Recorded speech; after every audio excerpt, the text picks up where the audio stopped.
Meanwhile, Justin Herbert is on his way to doing some very special things. The first guy in NFL history to have 30 passing touchdowns in his first 2 seasons, each of his first 2 years in the NFL. He surpassed Andrew Luck for the most passing yards in the first 2 NFL seasons of any player last night. And he passed Dan Marino for the most total touchdowns by any player through their first 2 seasons with 71. So Herbert really is special. And that's why, I look at 8-6 now, and I think this team should be better than 8-6. I'm not going to say they are better than 8-6 because you are what your record says you are, but they should be better than 8-6. They've had some inconsistencies. They've had some games where it just didn't work. But with Justin Herbert, this is a team that's going to be on the right side of 500 pretty much every year he's there. The question is, how long until they put it all together? They do have something special. And maybe the justification for always going for it on 4th down is I'd always rather have Justin Herbert on the field than anyone else on my team. And if keeping him on the field means going for it on 4th down, then let's go for it on 4th down.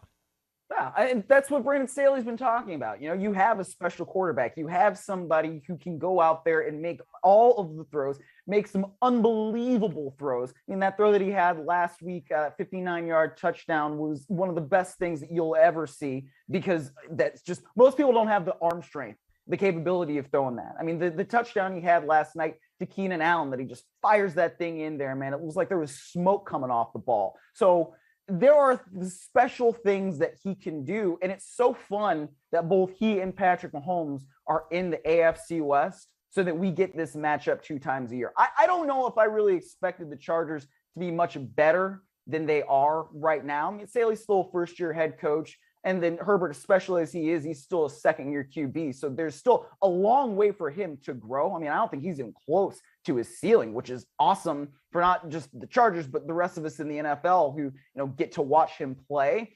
But I feel like they're at least on the right track, and they still look like a probable playoff team just based on the way the AFC seems to be shaken out right now. And who knows, maybe they can get on one of these runs and be a special team in the postseason. Well, when you combine last night's game with what the Chargers did in Kansas City in Week 3, that rivalry cries out for a third opportunity for them to get together in the postseason. I'm kind of rooting for that to happen. And also, one last point before we take it to break. Your Rams need to be worried about the Chargers, I think, because with Herbert, Herbert's going to be there for a long time. I don't know how long Matthew Stafford's going to be there. And most people would say I'll take Herbert over Stafford right now. Right now.